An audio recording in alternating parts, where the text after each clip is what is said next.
एक गरीब भिखारी था, 3-4 दिन से भूखा था।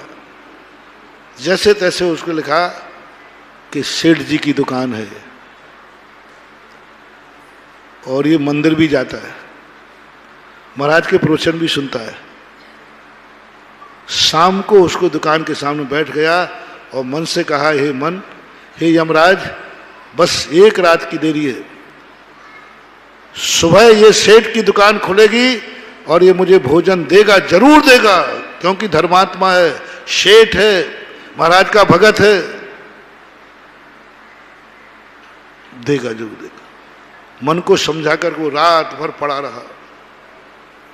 सुबह सेठ जी ने दुकान खोली, आते ही वो खिल गया, अब बस, अब मैं बच जाऊंगा, अब भोजन मिल जाएगा। और जैसे ही सेठ जी ने दुकान दिखी, भिखारी आ गया, सेठ जी 3 दिन से भूखा हूं, मिले। बोलो, दुकान खोलती कि हमारा काय भिखारी आ जाए।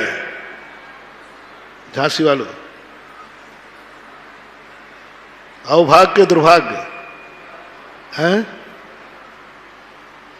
खोलती, अभी कोई भोनी नहीं, ताला खुल ही रहा था और भिखारी आ गया। बोलो, है कोई माई का लाल जो सौभाग्य मान लेगा? सब दुर्भाग्य मानेंगे। चला आते हैं भिखारी, बैठे ही रहते, अरे भाई 3 दिन का भूखा है, रात भर से तुम्हारे पे आशा टिकाए बैठा है। उसने थोड़ी ज्यादा की, सेठ जी आपके भरोसे रात भर जिंदा रहा, आप टिफिन लेके आए हो, इसमें से 1 रोटी दे दो ना। सेठ जी चले आते, एक धक्का दिया, नौकर से दिलवाया, बेचारा भूखा था, गिर गया, मर गया, मर गया। अशुभ। यदि शुद्ध निश्चय नहीं होता, निश्चय नहीं होता, तो सोचता मैं रोटी खाऊं या ये खाए, हम दोनों एक ही तो हैं, ये भी जीव है, मैं भी जीव हूं। और ओहो, अभाग्य मेरा कि आज मुझे अपने निश्चय वाला, आज मुझे, आओ आओ अपन दोनों बैठ करके रोटी खाए लेते हैं, यदि निश्चय नहीं वाला होगा तो। धक्का दे दिया गया, मर गया। भिखारी की लाश का कौन ठिकाना? नगर पालिका अध्यक्ष आ गए, कलेक्टर आ गया, विधायक सब आ गए, अब तो सब आ गए। जब भूखा तरफ था तो 1 रोटी देने कोई नहीं आया, लाश को ठिकाने के लिए आ गए। कलेक्टर ने फैसला किया कि ऐसा करो, इसकी लाश के ठिकाने लगाने के लिए चंदा कर लेते हैं। सब एसपी थे, कलेक्टर थे, विधायक, सब चंदा करने निकल गए उसकी डेड बॉडी को जलाने के लिए। तो बोले पहले इन्हीं से चंदा लेते हैं, सेठ जी जिनके सामने लाश पड़ी है। तो उनके पास पहुंच गए। सेठ जी, अरे कलेक्टर साहब कैसी बात करते हो आप, कैसी बात करते हो, मेरे रहते आप चंदा लोगे? इस डेड बॉडी में जितना खर्च आएगा सब मेरा, शाम मेरा, जितना खर्च आएगा। कलेक्टर कहता है, ओहो, मेरे नगर में ऐसे ऐसे दानी हैं, ऐसे ऐसे दानी, हम तो सोच रहे थे कि 25 दुकानों से मांगना पड़ेगा। ओहो, मेरे नगर में ऐसे दानी हैं जिन्होंने कहा जितना चाहिए ले जाओ। कलेक्टर साहब आप क्या बात करते हो, कहीं जाने की जरूरत नहीं, ऐसे ऐसे दानी हैं, पेपरों में छपा, महादानी झांसी में, महादानी। कलेक्टर ने छापा, 15 अगस्त पर उसको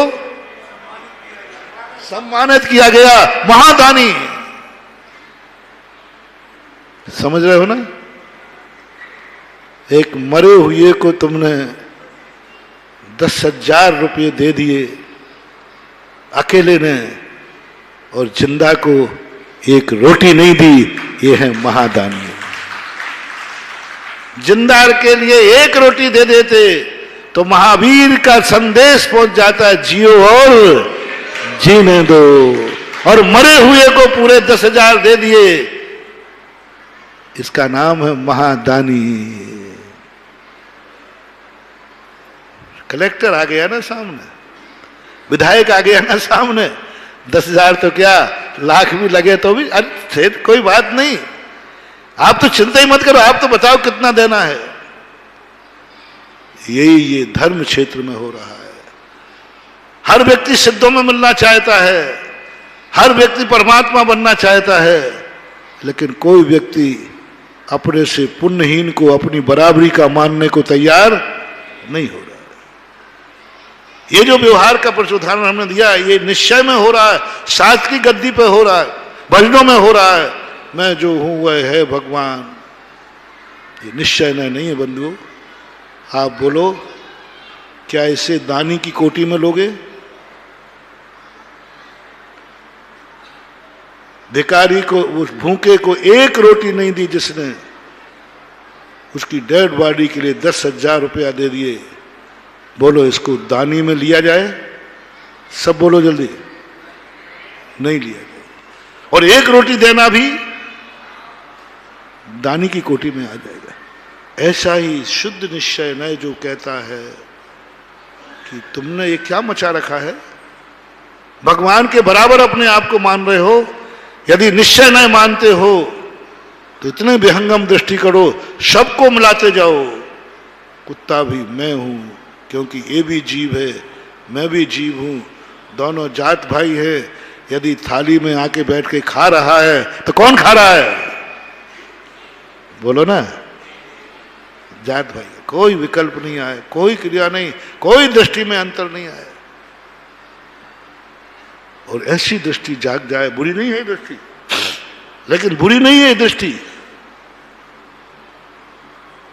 जैसा उसने कलेक्टर को माना है, ऐसा ही भिखारी को मान लेता कि कोई जीव की जरूरत है तभी तो मेरे दरवाजे आया है, और एक रोटी भी दे देता तो निश्चय नय का आनंद ले लेता। मैं कलेक्टर को देने की मना नहीं कर रहा हूं। रोटी खाने के बाद मर जाता, फिर वो 10,000 दे देता, कोई बात नहीं, लेकिन उसने पहले एक रोटी दी कि नहीं दी। जैन दर्शन यही कहता है, नीचे से चलो, नीचे से मिलाओ। एक इंद्री को मिलाओ अपने में, कीड़े मकोड़ों को मिलाओ अपने में, कुत्ते बिल्लियों को मिलाओ अपने में, पशुओं को मिलाओ अपने में, अपने से छोटों को मिलाओ अपने में, स्त्री पुरुषों को मिलाओ अपने में, गुरु शिष्य को मिलाओ अपने में, फिर भगवान और भक्त मिलकर एक हो जाना, निश्चय नय प्राप्त हो जाएगा। भगवान और भक्त एक कब होना? लास्ट में। पहले किसको भाई मानना है? हैं? जो कहां पड़ा है? नाली में पड़ा है। पहले इसको कहो ये कौन है, ये कौन है? नहीं मालूम है? जो अभी तुम कह दोगे तुम्हारा भाई यदि कोई महाराज बन जाए ना, मालूम ये मेरे भाई हैं। हाँ, ये तो सब दुनिया कहते, जो नहीं है वो भी कहता है नहीं मेरे गुणा भाग के। कई लोग आ जाते, महाराज जी मैं आपका वो हूं, तो मन की मैं तो जानते ही नहीं हूं। हाँ, कई लोग गुणा भाग के भी बन जाते, क्योंकि अब ऊपर हो गया ना। और कलेक्टर बन जाए, विधायक बन जाए, फिर देखो परिचय आप जानते नहीं। आपके मामा के साले का, नाना का, नाना का साले का, साला का परंग क्या घोना डाल के और कहो विधायक जी आप तो अपने ही हो। नहीं, निश्चय नय की परिधि आज मैंने सम्यक दर्शन की विहंगम दृष्टि तुम्हें दिखाई। ऐसा परिणाम आ जाए, नीचे को मिलाना शुरू करो। ऊपर तो अपन मिलेंगे, वो तो अपना रुचि का विषय है। अरुचि वह है कि नाली में पड़े हुए को भाई कहने की औकात है क्या? पापी को भाई कहने की औकात है क्या? नीच कुलीन को, नीच पर्याय में जन्म लेने वाले को अपने समान मानने की औकात है क्या? क्या आ जाएगा परिणाम कि जो मैं हूं वही ये पेड़ है। मच्छर जब काटे क्या आएगा? ये मेरा भाई है। मैं हूं जो यह है वह मैं हूं, दोनों में कोई अंतर नहीं, ये भी जीव है। ऐसी अनुभूति जब अपनी दृष्टि में आती है तब कहीं हमने, इसलिए आज वस्तु सापेक्ष ज्ञान, व्यक्ति सापेक्ष नहीं, वस्तु सापेक्ष। वस्तु सापेक्ष जब तक हमें ज्ञान नहीं होगा, हम व्यक्ति सापेक्ष कभी नहीं हो पाएंगे, कभी नहीं हो पाएंगे। जब तक हमारा त्रियक सामान नहीं होगा, हम ऊर्ध्वता सामान नहीं कर पाएंगे।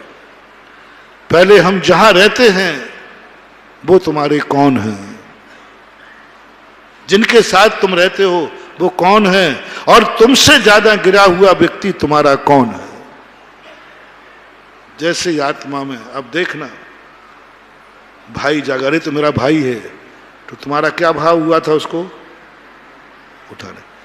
जैसे ही तुम्हारी चींटी आई, अरे मैं भी जीव, ये भी जीव, अब मारने का भाव हुआ कि बचाने का। बस यही तो कहा था कि तुझे ऐसी दृष्टि आ जाए कि तू चींटी को नहीं मार रहा है, अपने जात भाई को मार रहा है, क्योंकि तू निश्चय वाला है। भी जिंदा रहने को दुनिया में है, मैं भी, जब दोनों जिंदा रहने के लिए हैं तो थैंक यू वेरी मच। तू भी जिंदा रहे, मैं भी जिंदा रहूंगा। जियो और महावीर भगवान की जय।